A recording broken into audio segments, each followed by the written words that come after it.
It's your boy James, the Stop Being Dirty, Stop Eating Dirty. So before I get started, I just want to say, take accountability in your life. And at the end of the day, accountability will just help you mature as a person, will help you become a better person just overall, look at situations better, look at yourself better. When you realize that you played a role in certain situations that went to shit, you get to analyze what you accepted that you shouldn't have accepted, and what did you do that you shouldn't have done. You know what I'm saying? I'm taking the blame. I'm sorry for many things that I've done, many things that I said. I'm sorry for things that I'm gonna do and things that I'm gonna say. But at the end of the day, I'm not perfect, and I don't live in perfection, but I live in progression. And as long as I'm trying to be better, that means a lot to me. You know what I'm saying? I recently went through a situation with someone till this moment right now means the world to me. It's very dear to my heart. But sometimes when the love isn't enough, you just have to step away. Sometimes the communication, you're just not seeing each other the same. You're both yelling, no one's listening. You're not viewing their viewpoint at all, so you're not hearing them correctly. They're not viewing your viewpoint. So, and it's a lot of miscommunication. A lot of times, things tend to work themselves out with distance and time. Even if the working itself out means you never speak again and you never see each other again. But maybe that's the outcome. But all I'm saying is, don't walk around in life as the victim. Understand that no matter what situation you're in, you play a role in it. No matter what situation you're in, you have a part in that caused that situation to happen. Even if it's the situation where you feel like it's so hard for you to wonder, how the hell can I take blame for this? I did this, and this correctly. It still blew up in my face. Well, maybe the answer was you were doing the correct thing with the wrong person. So at the John, the Don.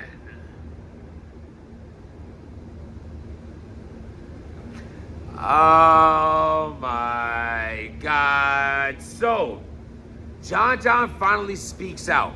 I just watched the whole interview on Hip Hop Is Real. Shout out to Knowledge. Hip Hop Is Real. He got the exclusive first interview with John. He speaks about all the situations that's been going on, the bullpen, the end game, the Cassidy, the investors, the Danny Myers, Losos, the clones, everything. So feel free to go check that out for yourself. I want to give my summary on it. So look, right? I took like some mental notes here, and I want to say that I think John was very right about a lot. I think he was wrong about a lot. It's your decision to say, did he make it better or worse? I've seen a lot of the comments kind of going against him, and I have to be honest with you, I disagree. I disagree because one thing John said that, which he's right and wrong about. You could be right and wrong. Apply this to the message in the beginning. You could be right and wrong about the same shit. Right and wrong. One answer could be right and wrong, depending on how you view that shit. So John says, yeah, I haven't said anything about it. I haven't spoke about it. Okay, I'm not watching any blogs. I don't know if that's entirely true, but sometimes that could be true. Let me put it this way. When John was saying, oh, I'm not watching any blogs, even if they have my name in it, I'm gonna tell you why I understand automatically how a person can think that's a lie. Like, yeah, right, you know you're watching everything. Let me tell you something. Because I almost right now slipped up myself. I just said, I don't know if that's true or not. And that's very contradictory of myself to do right there. It makes me a hypocrite. I'm gonna tell you why. Because when I was going through the situations I was going through, and yeah, I use that plural. I've been in a couple of situations where I was dragged. We'll put it that way. Some warranted, some not. And after a while, let me tell you, I learned to block out the negativity. I honestly, the things that I've been through in battle rap, like with social media and like having tons of comments, hatred comments towards you, like whether it's about the fight on stage, what happened outside the event, or the whack ass tweets from a decade ago, whatever the case may be. And mind you, in all situations I played a part in, but even with that being said, after a while, bro, it could really mess up your day-to-day when you're reading so much negativity, when you're consuming so much negativity, when you have so many people against you talking poorly about you. It's not that easy to build thick skin while in the situation. The thick skin, in the saying of that saying, comes from after the situation and how you rebuilt yourself from being in a bad situation.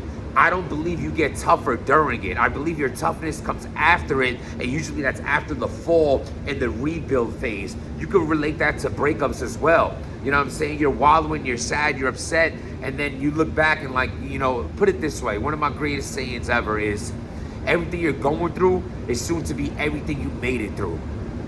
You're a warrior, you're a champion. Everything you're going through is soon to be everything you made it through. Think of all the fucked up things you've been through. And look at you now. You made it through that shit. So salute to you. I don't want to jump all over, but when I have messages on my heart, I speak it. And my talent is jumping right back into this subject as well. So with that being said, John saying that he didn't watch the interviews, that could be true because I went through not watching it either. But with that being said, so basically it was perfect that was his answer, because it allowed this interview to be really good, because now knowledge is saying, oh well, Battle Facts had this investor on, and you know, Danny said this, Loso said that, Tay-Rock said this guy said that. So it was really good to have right there. It's not like, yeah, it wasn't, because that's a way better interview than John said, yeah, I seen that shit, whatever. It's kind of hard to get an answer after that from him. But he's, you know, the way he set that up, to the way he answered it, allowed the questioning to be really good. So I like that part of this interview. So first and foremost, the first thing that stuck out to me is John saying that he don't know who that investor person is. He says, so let me get this straight. You have an investor that doesn't have a name. He didn't name his company. He didn't name who he was. He didn't put his face on camera, and he's saying he's actually the middleman to the actual investor. And y'all just believe it. So anybody could just call up a random blogger, his words, and say, yeah, I was the middleman to this investor on this end game. Let me tell you how it all went down, and y'all just gonna believe it. I'm not mad at that thought process. I'm not. Also, does that get debunked in a few hours if the person who interviewed the investor says, yo, bro, what company was it again? And then they show paperwork with the company he represents that's on there. Now everyone's just gonna stick to that one thing, because this is what I'm saying. When you have one lie amongst a story, sometimes people could say the whole story is bullshit because it started off with a lie. So you could have said, say this was a lie hypothetically, and everything after it was the truth. Everything after is going to look like a lie because you started with one. I'm not saying it's a lie. I'm just being completely open-minded and transparent to how people think. I understand the dirtiness of how mind processes work. So, okay. John said, I don't know who that was. Yeah, I don't even know who that was. He had no name. He had no face. It was just an audio. Cool. Okay, cool. Let's table that. Right? Let's table that. Because regardless, this guy did have all that information. Regardless, he mentioned the Mayhem music. We all know that's the deal with Cassidy, you know. Can he just make that? Yeah, like I just said, we all know that. I feel like that John in this interview would hear me say that right now. I'm like, yeah, what'd you just say, James? We all know that. Did you just know that because that guy said he said it to Mayhem music, or do we all know that's Cassidy's label? Granted. I want to say this as well. When John's answer to why he didn't answer and why he's not jumping out the window and giving a response when everybody's basically having this opinion on his league and his business, his answer to that was, and here's another right and wrong thing, because my business is none of your business. Why should I talk about behind the scenes contracts, money, transactions, deposits, what happened at the event, revenue, and all these things? Why should I share that with the public? How is that how does that need to be public information when that's my business that affects me? Why do I have to come out and share it? Well, I hear you, especially on the internet with a bunch of people who could give two real shits about you anyway, right? damned if you do, damned if you don't. I get you. I'm with you on that. Where I'm not with you is understanding John. We the people are fans of you. You have hundreds of fans. We the people buy your events, recap your events, promo your events, watch your battles. We the people, and of course it's your God-given talent that makes us fans of you. You are the core of this, but we're supporters of you. So you cannot have your supporters that support you at your highs and you conversate with us then, but then when a situation like this comes about, suddenly nothing is our business. There's many people that bought tickets for that event. There's many people that bought the pay-per-view for that event. There's many people that lost out on that event. There's many people that took a L investing in this event that didn't go down the way it was supposed to go down, right? Now, so yeah, I feel like in a sense you do need to defend yourself also, because a lie goes around so too long, that becomes people's truth. And why let that happen? Now I understand the whole concept of damned if you do, damned if you don't, but nah, man, if you could prevent that, speak. And especially if you're gonna talk anyway like you are now. You could have been dragged a little less if you would have got your blog out quicker. You could have. So now John, the biggest question is, he's like, who did I rob? Who did I rob? Like, oh, hold on. I want to get to this another thing, because again, man, you got to speak to the human being here. Like John's part of this interview that really stuck out the most to me was him showing how affected he was by this. Like to a point where he had other battle rappers calling him, checking up on him. Like you have to understand, and this is something I didn't give him the benefit of the doubt either. This is this man's last event for his battle league that he's had for years. This is the very last one. Now, obviously, if he's ending his battle event throwing career, then maybe things weren't going so well. I'm assuming he's not leaving on a high note. Maybe all the L's, the revenue, things ain't working out no more. I'm gonna throw one last big event, and I'm gonna battle Cassidy on it. Which, whether you believe it or not, or like Cassidy or not, that is an absolute dream battle for any battle rapper ever. It's Cassidy, bro. Now, I get it. He ain't what he was. Blah blah. It's Cassidy, bro. That is an end game battle for a person, for sure. Now, with that being said, John never got to battle him. The event went to shit. And John's loss in this event is 100% loss.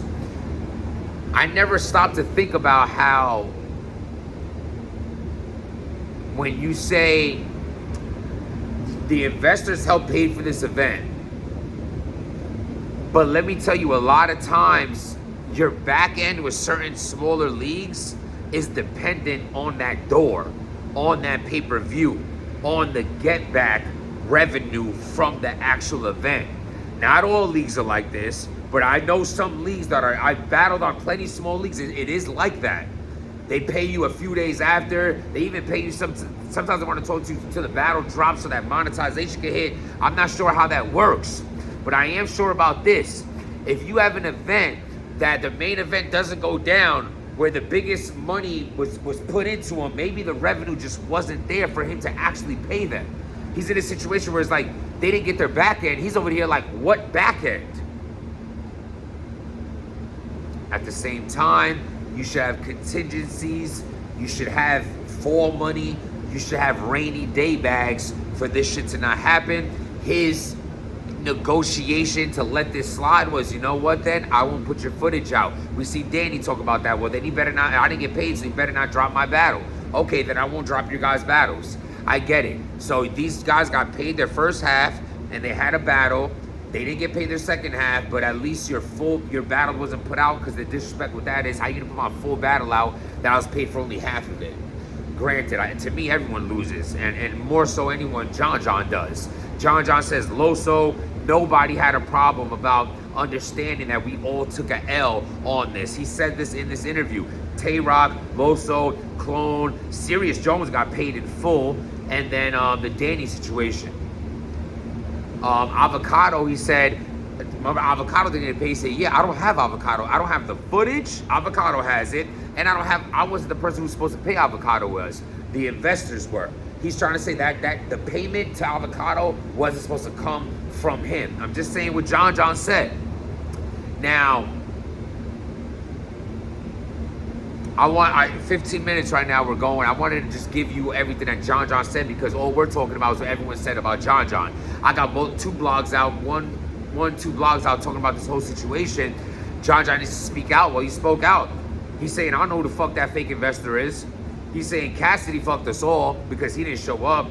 He's saying everybody that didn't get their back end money is they're okay with it because I explained to them the circumstances, and the only thing is my last event on a league that I built for 10 years just went to shit, and I didn't get a battle out of it, and I didn't get money out of it. I didn't get nothing out of it. My end game was ended. Gotta feel for the guy. I ain't gonna lie. Gotta feel for the guy. But now, John, when you only have one side of the story out, you can't blame not one blogger, not one fan, not one person for making assumptions because you're dead silent on a situation in which you're getting dragged on. You're not defending yourself. You're not speaking up. You're not showing proof. Yeah, you told Knowledge on there that, Knowledge seen the receipts to everything. Okay, we did it. Not that we have to. I'm just saying. Like you said, we're just fans. Nobody really gives a fuck about you. With that, though that's not entirely true, but with that mentality, right? Why should we just be like, yeah, we get it, bro. You don't got to share that with us. Nah, that's not how it works. Not in this game. You know what I'm saying? This is just what it is with battle rap. So for you to allow this to get dragged out for so long without a proper explanation, and then still you were very, a lot of times in this interview, like, I'm the one who took a loss. Like, what did I do wrong? Who did I rob? You know, this would have just landed way better. It landed perfectly fine for me. Like, I'm pretty much done with it. I feel like the worst that's going to happen is this fake investor you're saying is going to come out and show proof that he is somebody. Then it goes back to, damn, John, why'd you lie about that? John's going to say, I didn't lie about nothing. Oh, yeah, that guy, Paul Antonio Jr. Oh, yeah, why do you say that was him? I didn't know that was him. Yeah, he wasn't the middleman investor. All I'm saying is, it's just a dark screen and a voice.